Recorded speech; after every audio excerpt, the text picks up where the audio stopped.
All right. So, yeah, let us take the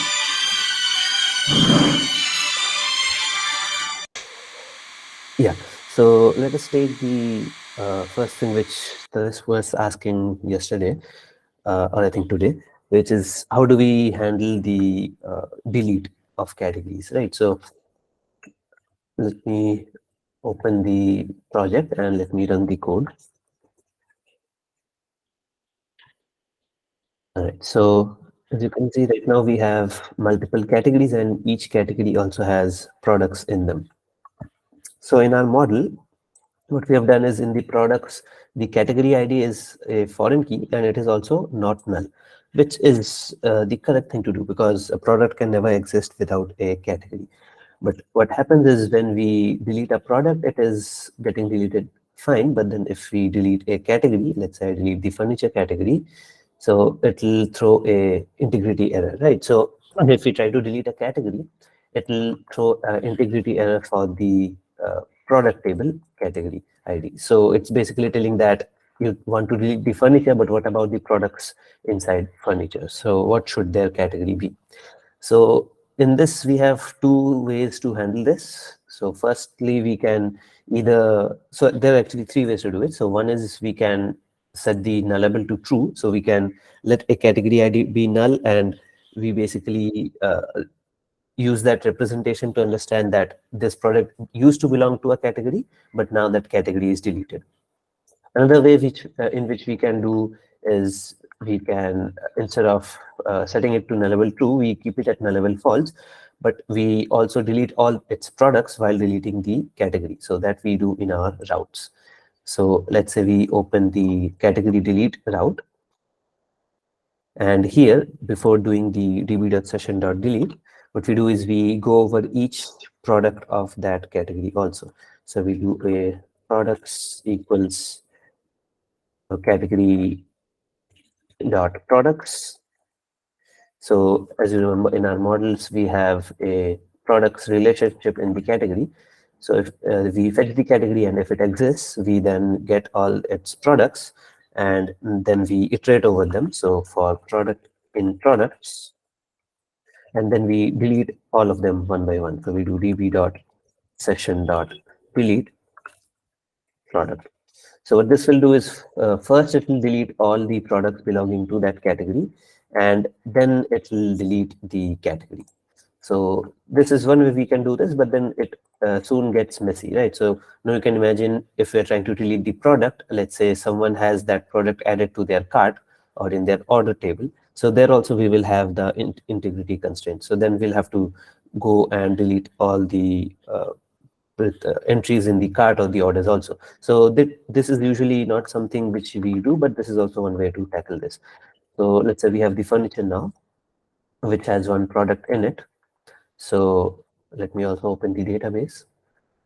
And as you can see in our products, we have both the products. One is from the electronics and one is from the furniture. So now if I delete the furniture, so it is now deleted without any integrity constraints. And even the product is deleted from the table. So this is one way we can do. Another way is directly in the models, we can set the on delete action. So what to do if a relationship gets deleted. So let me just quickly share how that is done. So literally on delete cascade in SQL Alchemy. So cascade is basically the action which has to be taken when something is deleted. So there are multiple cascades you can do. You can either set the foreign key to null, or you can set it like you can totally delete that. So usually how you will do it is in the relationship itself, along with the attribute name, I mean the entity name, you will mention this category, this cascade attribute. And here you can mention things like all and delete orphan. So what this will do is it will delete all the children's which this table has. So anything that's related to this using this relationship will be deleted if this entry itself is deleted. So similarly, there are other things which we can do. We can do save update, we can do set null and things like that. So go with these resources and see which one suits best for you. So you can use on delete cascade, which is basically what is used in the SQL command itself. So what SQL Alchemy will do, it will use this on delete cascade in the database. So let us try to use this cascade equals all comma delete orphan in our relationship. So as you can see in the category, we have the products relationship. So here, let me set the cascade equals all delete orphan. So what this will do is basically the same thing which we have done in the route. So now if I remove this, so we go back to how it was happening earlier. So we don't delete it ourselves, but we have just set this. So I'm not sure if we have to do a migration or not. So let's see. All right. So let me create, or let me just delete this. So electronics currently has one product. So if I come and delete this now, yeah, so it's deleted successfully, even though we did not delete the products ourselves, but it was deleted by the SQL ORM by itself. So if you open the database now and you open the products, you can see that product is also deleted. So it's done automatically by the ORM because we have given cascade equals all comma delete of them. So similarly, you can do that for other relationships also. So you can say if a category is deleted, delete its products, and then if a product is deleted, delete all the like presence of that products in people's carts and orders. So you can do that also. And similarly, you can do for orders also. So usually the cart is fine, but the orders, usually it may be a bad idea from the design point of view. So just because the admin deleted a product, it should not disappear from someone's previous orders. So they would have still placed that order. So that should be there. So you can look at what other options we can use for this, which may make better sense. But from an operational point of view, this will also work. All right. And then for transaction also, we can do that. So although the transaction can never be deleted, it's not part of the CRUD performed by the admin. So if we do that now, we can basically create categories and delete them and delete, or it'll automatically delete all the products inside. So hope that clarifies, right? I think your mic may still not be working, but yeah, just let me know in the chat if that is what you were asking. Yeah, now clearer. Oh, I guess your mic is working today. A little echo is there, but then yeah, it's working. All right. So yeah, let's move on to the next doubt which we had. If I remember correctly, wait, let me see. Yeah, Prakash, you had some errors you were facing, right? Maybe we'll take it in the last Shan, because Yeah. that is not related to this topic. I was switching from Windows system which I was using previously and to Ubuntu system. So facing some issue with respect to that, I thought I can take some help from you to Yeah, solve yeah, it. yeah. Sure. Yeah, we can take it at the end also. So Yeah. let's now discuss briefly about APIs, right? So APIs, if you remember, so I don't have the project statement open right now with me, but if you go through the project problem statement, you will see that API is part of the, not the core requirements, but the recommended requirements. So you're graded for that, but then you may choose to not do it also. So how APIs usually work? So let me just go over the basics of API, and then we can also do a basic implementation. So usually how people interact with the like the web server which you create is that the people will use a browser, something like Google Chrome or Firefox, and which can show them things in a pretty way. So they can have layouts and buttons and text and everything. And this is basically, so when the browser sends the request to the server sends back some HTML. So HTML and the CSS is the way for it to show the content and style the content. But sometimes we may need for computers to interact with the server and get data or perform some actions. So in that case, computers are not usually efficient in passing through all these layouts and reading the images and the text and the buttons. So in that case, what we use, so this is usually how we use the HTML when we are using with the user or a human user basically. But then if basically there is one computer which wants to get some data or perform some task with another server which is running here. So let's say a web server. So in that case, what we use is a API. So this is done over HTTP, and usually APIs are also done over HTTP. So the protocol of communication remains same. So they're still using the networks and all the things of the network in it. But instead of basically getting HTML back, what the server returns is, what the server returns is basically either JSON or XML or some other format, which is a structured data. So XML is basically similar to HTML. So it is basically tags. You can name any tags, and then inside you can have tags. So it's a way to structured data. And similarly, JSON is also a way to structure data. So instead of tags, it uses braces. So you can create objects, and basically you can nest objects. So it's a way to send data from one computer to another computer. So it can be directly passed by computers. So the way it usually works is there are multiple ways of doing this. So HTTP is the protocol of transferring the packets over the internet, but then the computer and the server should also speak a common language of how the APIs will work, right? So there are usually multiple ways of implementing APIs. So what we will be using and what we have in our syllabus is REST or API or RESTful API, which I think stands for representational state. So this basically says that because HTTP is a stateless protocol, right? So we don't know the state. So when a computer is sending a request to a server, it just knows the request. It does not know who the computer is or what state it was previously at when before this request was sent. So what REST does is it says that always use some URL. So let's say I want to create a new user. So I will go to /user/add. And if I want to create the user, I will send a GET request.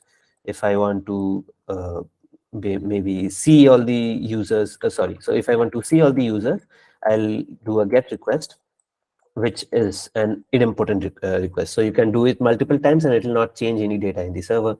If I want to create a user, maybe I do a POST request. And if I want to maybe update a user, so a user who is already present, but I want to make some changes to it, I can use the PUT request. And if I want to delete a user, I can use the delete request. So these are simply HTTP verbs. So these are part of how HTTP functions. So these are called HTTP verbs. So when we are using a normal system, like when a user is communicating, they are always using the GET requests. But if we are using the REST API, we can use all these requests also. So there are other ways to implement APIs also. So there is the SOAP way. I'm not much familiar with it, but it does exist and it's popular. There's also, I think, usually argued as better than REST, which is the GraphQL and the TRPC. So if you are interested, do look into these. Is it So yeah. is it TRPG or Yeah, so it's is it basically TR? RPC. So you can use basically, so Google uses the gRPC version of it. Okay. And then there's also TRPC. So these are just like implementations of it or ways to do it. Okay. The protocol is RPC, remote procedure call. So, so the recommendation, the general opinion is GraphQL is better than REST. So it's not better per se. So for in some situations, REST is more appropriate, and then in some situations, GraphQL and RPC is more appropriate. So Okay. Yeah. let's say you are performing like you're creating a simple calculator type of application. So although calculator can be done locally itself, let's say you have a client-server architecture where a server is there and then a system is there, which gives it all the things it wants to do. So maybe 5 and then plus and then 6. So in that case, a REST may not be the appropriate way to do it. So in that case, an RPC will be better suited.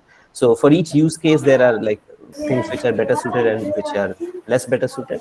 But for this, which is basically for the application which we're using, which is CRUD. So for CRUD applications, usually REST is more than RPC. So we Okay. will be focusing on REST as of now. Okay. Yeah.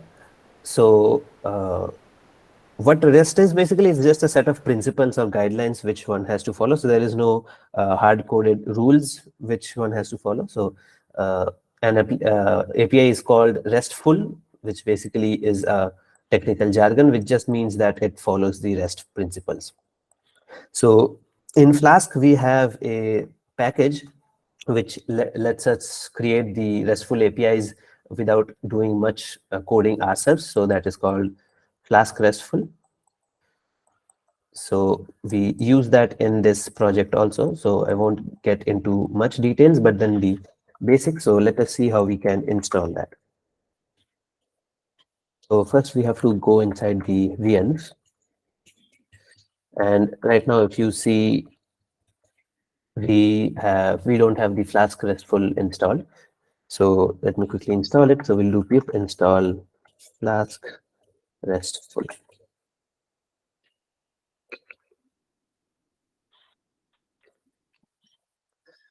All right. And now if you do pip freeze, you can see that the Flask RESTful is installed. And you should also do pip freeze and save it to the requirements so that the requirements.txt is updated with the updated package list. Okay, so let us just see the basics of Flask RESTful, how we can use it.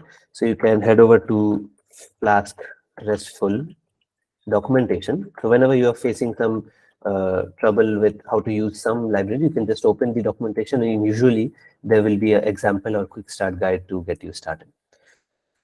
So yeah, the quick start guide we can follow to quickly get started with it. So let me create a separate file for the API endpoints so that we don't mess around our routes file. So I'll create another file called api.py. And the way we do the Flask APIs is we will need to have the Flask, which we already have, and we need to create the app, which we have already done in our app.py. So next what we need to do is we need to do this API equals API app, and this API is imported from Flask RESTful. So let us copy this and paste it in our app, and then we will do API equals API.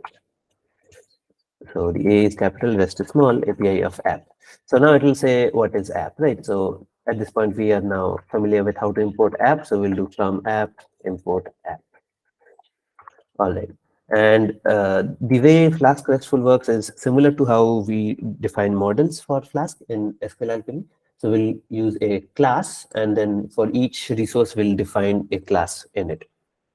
So let me just copy this and paste it here. But then we will change this for our application. So usually for each resource, right, or each entity. So right now we have the user entity, the products entity, and the categories entity. So for each entity which we want to do the CRUD on, we will create a class. So let me create a class for the category entity. And we have to inherit that class, like some things of that class from the resource class itself. So that we import from the Flask RESTful. So if you remember, this is basically very similar to how models work. So we create a class and we inherit from the db.model.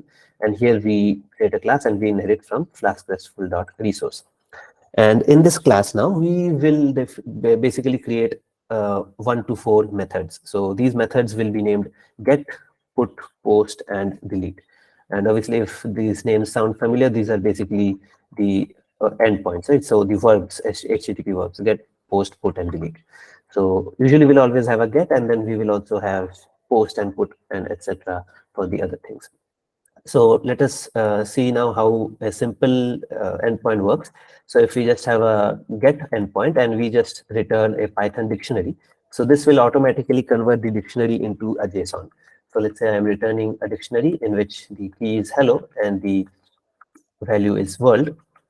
And what we have to do now is we have to basically register this class with the API. So in the models, we did not have to do this one by one for each class, but for Flask RESTful, we have to do this. So what we do is we do API.addResource and then the name of the class, so category. And we have to then give the endpoint in which it should be available. So let us say /API/category. All right. So if I run this now, will this script be executed?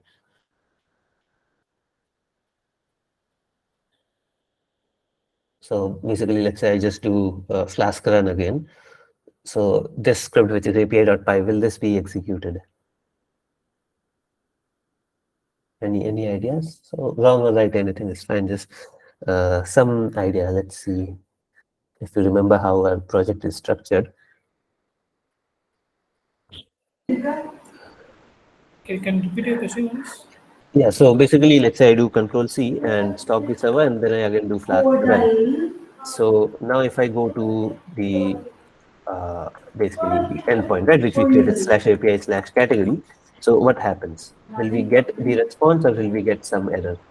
We'll get the response. Let's see. All right. So what we get is not found. So, and the reason for this is basically we created this file, but we never imported this file, right? So the API.py we have not imported in the app. So we'll just quickly import that as well. So we'll do import API, and now the API file is also imported. So let's reload the server and see if it works now. And yeah, so now you can see if the get request is sent to /API/category, it sends back our JSON. So the JSON does not look like this structure. So this is just one extension which I have installed. It will look simply like this. So it's a simple text file, basically a JSON file, which is a plain text, and it just has the data which we sent. So now we can basically, so this was just a demo of how we do the APIs. So we can create the full CRUD thing of the API. So what we can do is when we are getting the categories, so get usually is used for listing everything that is present. So basically listing all the categories that we have. So let's now fetch all the categories which we have in our models. So first of all, we have to import the models. So from models, import category. And then what we will do is we'll do categories equals category.query.all. So we'll get all the categories and we'll simply just create one dictionary, right? So we'll create one dictionary which has all the details of the categories. So let us see what details we have in the, sorry, yeah. So let us open the models.py and see what details we have in the category. So we just have the ID and the name and nothing else. So this is just a relationship. So not in attribute. So you can choose to include this also as a list. So products will give a list of the product IDs, but at this moment, let's just show the ID and the name. And when we are fetching the products, we can get the category ID. So that will be easier. So what we do is we create a dictionary. So we do return categories as a list of categories, right? So here categories is a list. So we return a list where each categories we can return the name. But let's not just return the name. Let us return an object which will have both the name and the ID. So let me change this. And let me create an object here itself, or a dictionary basically. So what we will have is we will send both the ID and the name. So for each category, we get that category's ID, and for each category's name, we get that name. And we create a dictionary for each of them, and we create a list of all those dictionaries, and we return that as the entire JSON which we're returning. So if this feels a little overwhelming, just go over it, like read it once or twice, and hopefully if you remember list comprehension from Python, it will make sense to you. So we can also create a for loop and then add these objects one by one into the list and then return the list. So it's the same thing. So if we save this now, and here if we go to the page again and reload, so we get category has no attribute query. One second, let me see why that's the case. So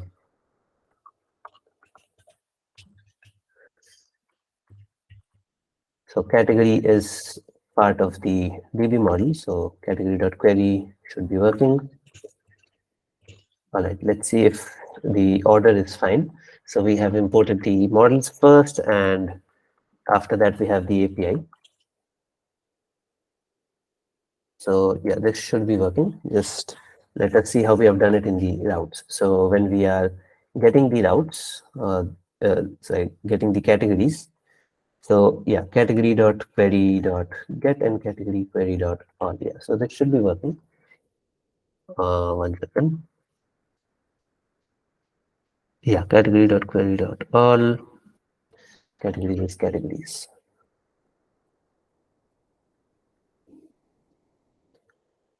All right, so let us maybe try to see why this is happening.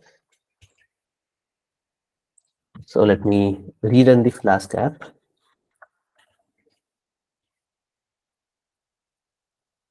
All right. Yeah. So the error which we are getting is the category has no attribute query.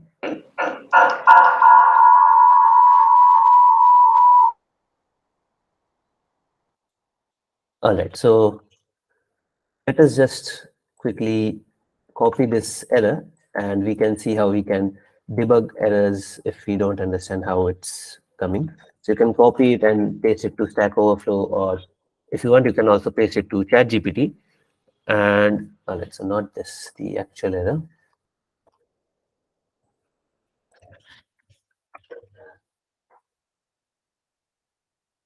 And maybe we can get some idea from here.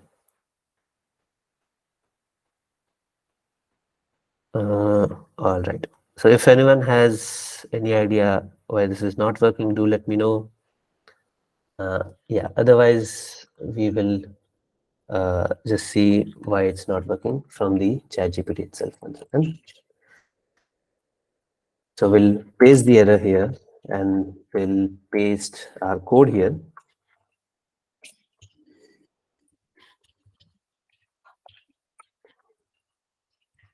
And we will ask why it's not working. So let's see why this is the case. It looks like you're naming conflict. Okay, yeah, my bad. This is a very stupid mistake from my part. So this class is also called category, and then this class is also called category, right? So it is creating a conflict in our code. It's a very stupid oversight from my side. So we will just rename this to maybe, let's say, category resource or something like that. And obviously also here we will rename that to category resource. So now this category refers to the model category and the category resource refers to the resource. All right, so let's see if we refresh now. Yeah, we can get the category. So it gives us a list of categories, and then inside the list we have objects. So for each category we have an object. So let's see if we create multiple categories now. So let us create a furniture category. Yeah, so we have two categories now. And if I go back to the categories, I don't have it in the history, 1 second. Yeah, if I go back to the API/category, then you will see we have both the categories listed. So this is the basics of how you use Flask RESTful. So make sure you name the classes uniquely. But then, yeah, this is how you use Flask RESTful to define APIs. So similarly, if, like get, we can also define the post and the put and the delete methods. So basically, whatever you have in your routes, right? So how you're handling creating a new one, how you're handling deleting, same thing will be there in these methods also. Shan, can I ask you one question? Yeah.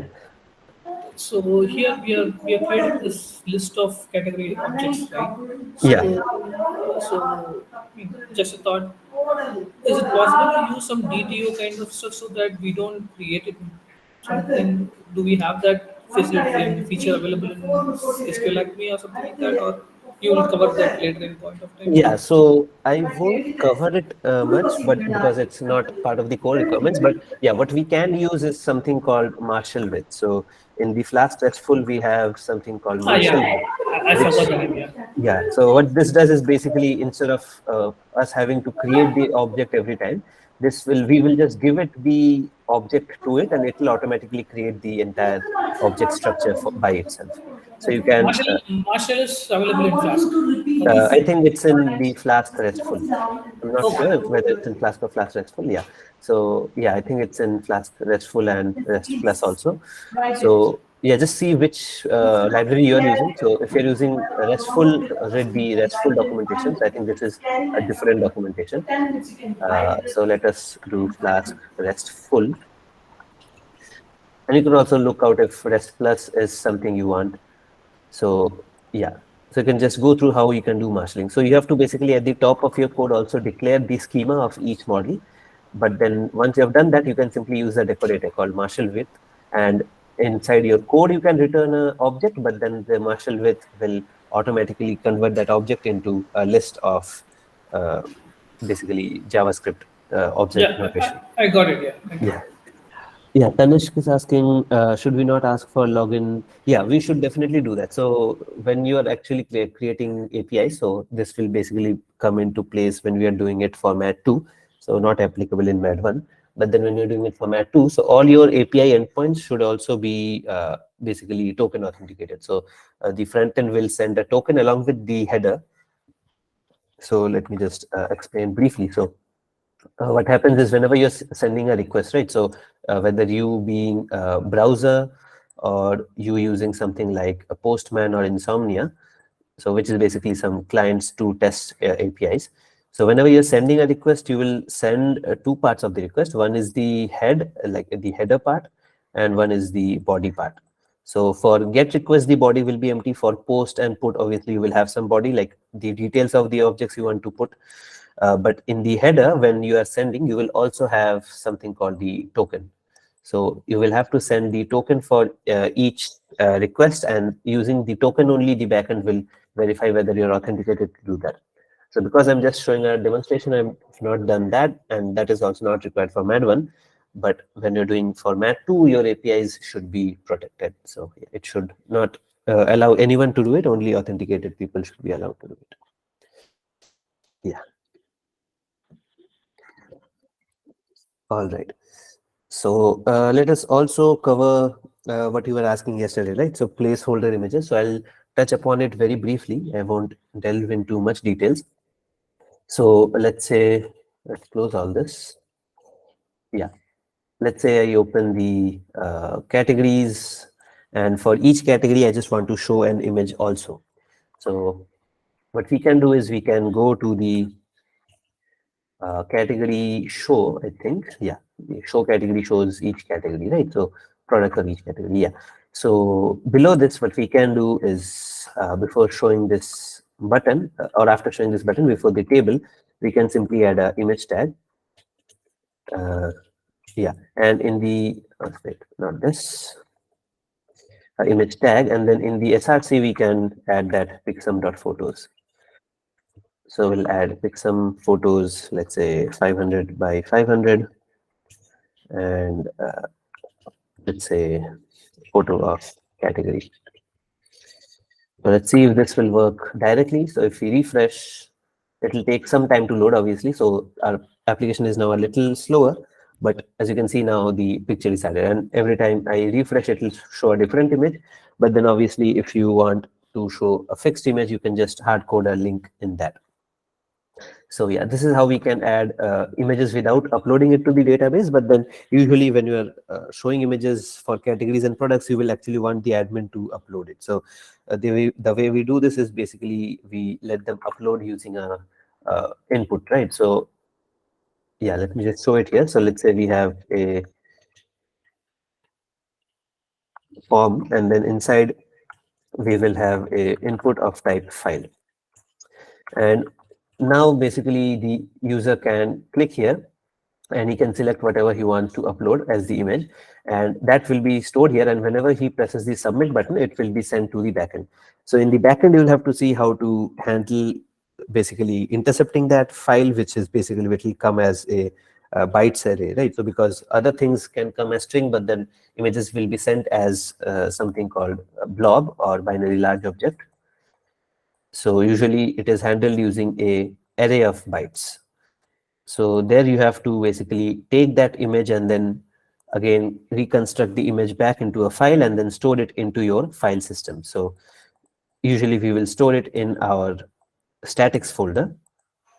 So in the file system, we'll have the templates, we'll have everything, but we'll also have the statics folder. So inside the statics folder, maybe we can create a folder called uploads or images, something like that. So that's totally up to you.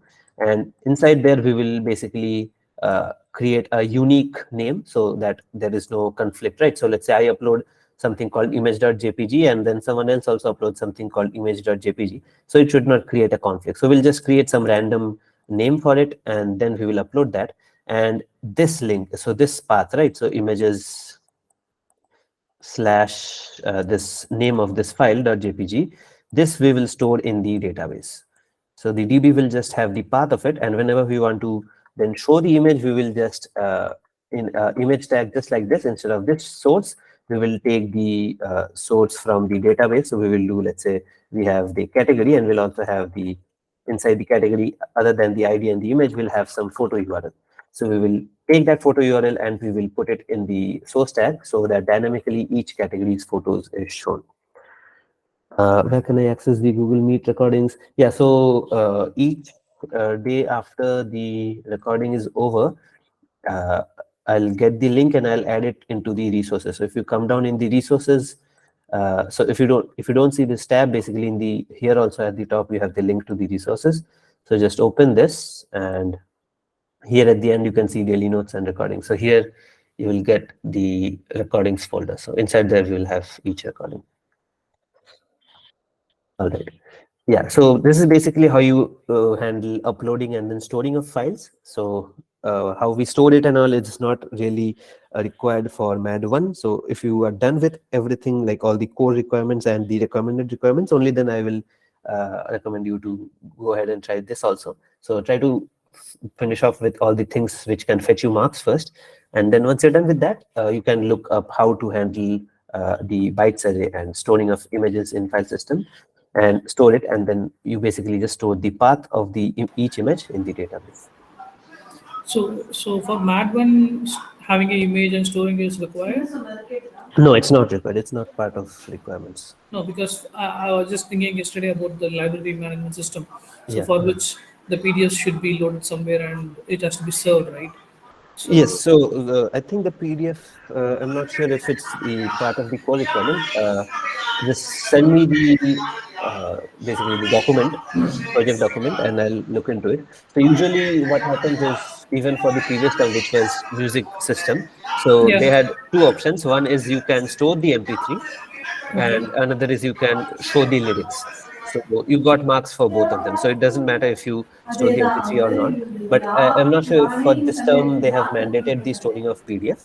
But yeah, just send me the link and I'll look into it. Okay, yeah, thank you. Yeah. Yeah, it will definitely be a good addition to MAD2 project. You're right, Tanish. So definitely do it for MAD2, because for MAD1 you're just starting out and you're exploring how things work. But for MAD2 you should then be comfortable enough in the backend to handle all this. All right. So yeah, we have covered, I think, all the things which we wanted to cover for the APIs and the placeholder images.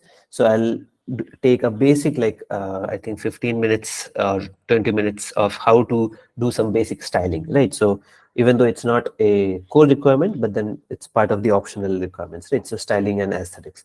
So let us just see how we can use some simple CSS along with the Bootstrap, so that the components are not only beautiful, but then they're placed also correctly. So let me remove this image and this form. Sorry about this. All right, so let us do a few changes. So maybe let's say I show here just the text category, and below I show another heading. So let's say H2, and here I don't have the display one, and here I show the products. And now if I want to change the color of this, in Bootstrap, what we can use is something called text muted. And this will make it a dim gray color. And now let's say I want to move this button away from here into the side. So one way we can do this is I can take this heading and this button, which is one after the another. And if I just select them and then I press Control Shift P, I can type here wrap with abbreviation, and you should be able to see one option, emit wrap with abbreviation. And if you press enter now, you can basically give a emit shorthand, which will automatically come as the wrapping to this. So let's say I want to wrap this with a div. So I'll do a dot. And as you can see, it's now wrapped with a div. And in the class of that div, I want to name it, let's say, heading or something like that. Shan, can you enable the key press so that Can I, sorry, which one? the keys which you're typing. Oh, okay. Yeah, So yeah, yeah. you have some tool, right? Yes, Can you yes, do yes. it? Thanks for reminding. 1 second. Yeah, hopefully it's visible now. Yeah. So what I'll do is I will select all this, and then I will shift, press Control Shift P, and here I can do wrap with abbreviation. So I'll type wrap and I'll press enter. So here now, if I give a class name preceded by a dot, so dot basically means the class. So if I give a hash, this will mean a ID, but then if I give a dot, this means a class. So I'll just give a class of, let's say, heading.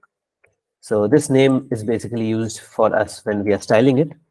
So yeah, we will use the text align. So maybe not the text align, but I will also delve a bit into flex and how to use flexbox instead.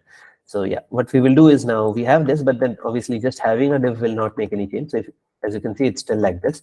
But now what we will do is after this block content, we will create a block style now. So if you remember in our layouts, we have not just a block content, but then also block script and block style, right? So the style is for adding style sheets.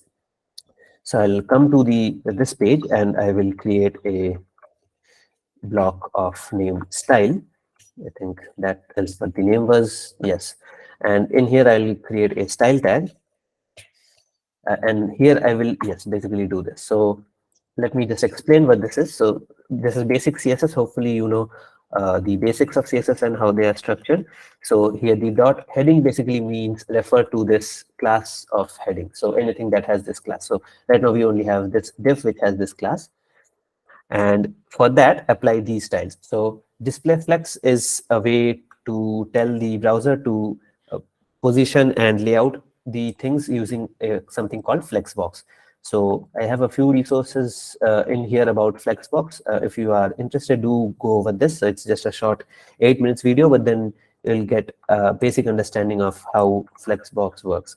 So flexbox basically allows you to do a lot of powerful styling. So you don't have to worry about setting the dimensions and X and Y coordinates. You basically just put display flex, and if you now you can basically set the alignment of it. So either we can have it go one below the other like it is right now, or we can have it go one after the other. So that is done using the flex direction. So if we set the flex direction to be column, then it will basically be on like one after the other like we had. But if we set it to the row, which is also the default, then it will come to the left and right. Now we have two other things, which is justify content and align items. So if I don't have this, what will happen is basically it will be beside each other. So what justify content does is basically, so we have two axes in a flexbox, right? So one is the major axis on which they are aligned, and one is the minor axis, which is perpendicular to it. So if I do justify, one second, if I do justify content center, so what this is telling is in the major axis, which is this horizontal axis, justify them in the center. So it will automatically put all of them in the center. But what I want is for this products to be in the left and for the add button to be on the right. So for that, what we use is either space around, space between, or space evenly. So they have slightly different basically the way it looks. So if you do space around, we will have some space to the left of it and to the right of it, but this is not what we want. We also have space evenly, so which will put even amount of spaces, so to the left and to the right of it. But what we want here is space between. So there won't be any space to the left and right of the left and rightmost component, but all these spaces will be in the between. So now you can see the positioning of the items in the major axis is correct. But if you see the add button, it has basically grown in height to be the same height as this product. So I don't want that because this is looking ugly. So what we also do is to align the items in their minor axis, which is the perpendicular to the major axis, we use align items. So here if we give center now, so the items will retain their original heights, but they will be centered into the center line. So this is one way you can add some basic styling. So that is one thing you can do. So similarly, you can style the other pages also. So do let me know if this was a bit confusing or if this made sense.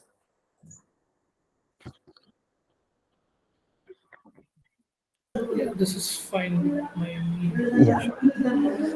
All right. So similarly, there's also another display way to do this, which is display grid.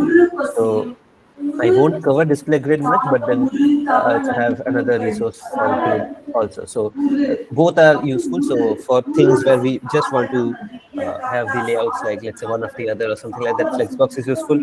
And for places where you have want to have a fixed grid, right? So 3:3 or something like that. Uh, uh, Prakash, can you maybe mute the mic? Oh, sorry.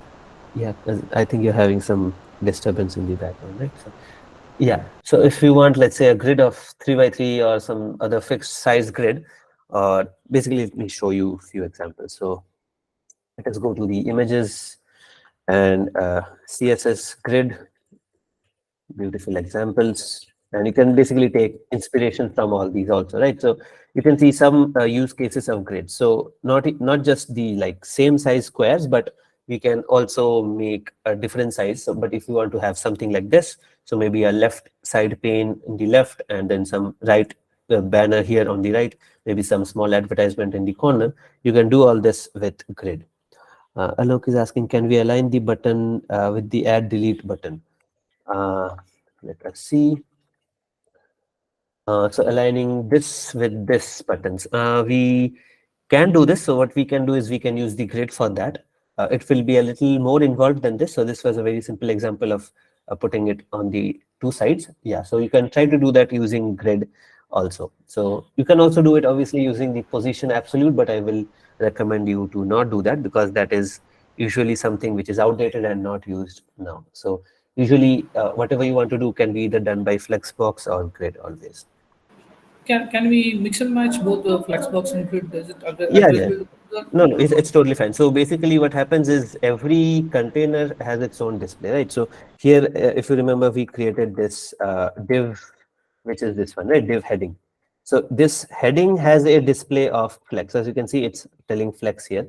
So similarly, each thing can has its own display. So everything outside this container, like this heading div, is not a display flex. So that is normal display block. So Okay, thank you. yeah, so if you want to, let's say, have this as display flex, and then this table, maybe you want, instead of a table, you want some like blocks or something like that, you can have a grid there. So you can definitely, yeah, mix and match in the same page. But then, yeah, for one div can only have one type of display. But then inside the div also, you can change the display if you want. So the parent may be a grid, like you can see, but then maybe each component inside you can have flex. So that is totally fine. All right. So if you have time, you can basically go over a few examples or how you want to design. So I think there are also better sites to take inspiration from. It was covered in this video, which I linked in day one. So if you go over this, this basically goes over UI design in detail. So how to take inspiration, how to make designs.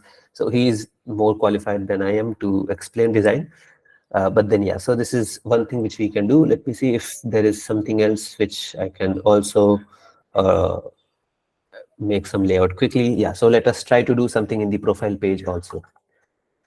So in the profile page right now, we have all these, and then we have the logout button and the update button. So let me maybe try to do the same thing to the image as we did earlier. So not much different. So I'll just take this profile pic and this heading, and I'll wrap it into the one class. Let's say call it heading. And then in the bottom, I will create another block, which is called style. And here I will create a style tag where I will do dot heading display flex, justify content center, and sorry, space between, and then align item center. So as you can see, basically we can do something like this. And also maybe, let's say I want to add some ring or something around the image. So let me just see what is the unique identifier of that. So yeah, we have the class profile pic, right? So I can simply come here, and so if it was SCSS, we can directly do it inside this heading. But then for normal CSS, I think it's just added, but then usually for older versions, we have to do it outside only. So I can do profile pick, and let's see what are the suggestions. Yeah, so I don't want to set the width maybe because I have already done that in the HTML, but we can also do it here. And Yeah, so we can set the border radius to be 50%, which basically makes it a circular image. So this one, it is not visible if it's circular or not, but it will basically make it circular. So if I don't have this, and let me add a border here. So border 1 pixel solid black. So as you can see now it's a square, but if I then add border radius 50%, so yeah, now it's a circle. So small design decisions you can take like this, and maybe you want a thicker border, so you can change it to maybe 5 pixels and things like that. So designing is something which, like, there's no right or wrong. So there are obviously like in general there are things which are bad UI choices and things which are good UI choices, but inside the good also there are multiple ways to do the same thing. So let's say I want to move this logout button to the end. So let me delete that from here and put it here. So I can do this, and then now you can see they are on top of each other, right? So I can also group these. So let me put it inside. And yeah, so now I can group these in a div with, let's say, class buttons. And sorry, my bad. Yeah, so I will group these with a div with a class buttons. All right, so let me also add some basic designs in this. So in the buttons, I will, let's say, also make it display flex. And here maybe I want justify content center or something like that, and align item center. So here this will basically, both of them will come in the middle. So there are also some styling which you can do without writing CSS itself, because you're using Bootstrap. So some basic styling Bootstrap allows you to do. So actually even this display flex and justify content and align items also you can do directly in the HTML. So let me show you how we can do that. So if, let's say, I remove this, or let me just do some misspelling so that this will anyway not work. So what I can do now is, instead of this, so what I want is, first of all, display flex. So in the class itself, I can write the flex. And as you can see, if we because we have the Bootstrap extension installed, right? So we get some suggestions. So it's telling that, yes, the flex is a valid class for Bootstrap that basically does the same thing, display flex. Then we want justify content center. So yes, we have one class for that exactly. So let me make it center instead. And then we want align items center. So we do align items center. And now you can see this basically has the same style as this one. So you can either write your CSS, or you can also use Bootstrap for the basic CSS. So now let me also add some margin to this button so that they are not stuck to the form. So what we can do is, either we can add it inside this, but then we can also add it in each element also. So let's say I come here, and in the class, instead of adding CSS, we just add some class here. So what we can do is, in Bootstrap, we can do m-3, which means a margin of 3. And this will automatically add a margin to this one. So this button does not have the margin, but because we are in a flex box now, so both are having the same position. So as you can see, this button has the margin, but this one does not have the margin. But because both of them are in a flex box, they are aligned to the same thing. So you can also add the margin to this explicitly also, but even if you don't, this will be aligned. So these are a few ways you can do some basic styling in using Bootstrap and some custom CSS.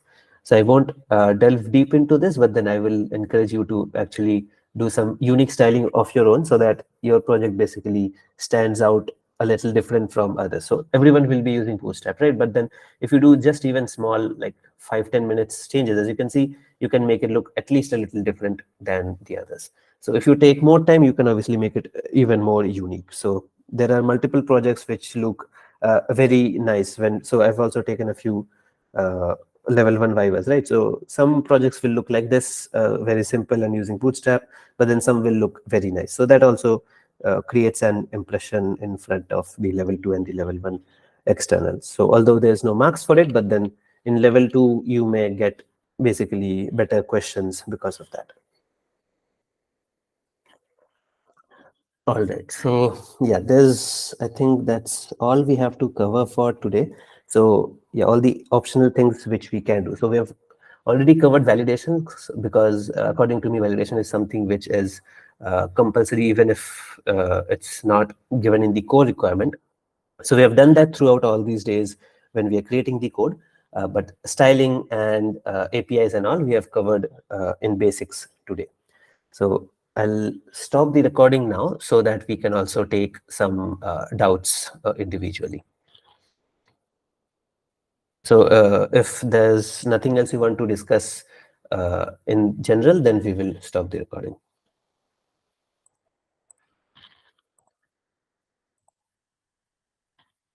All right.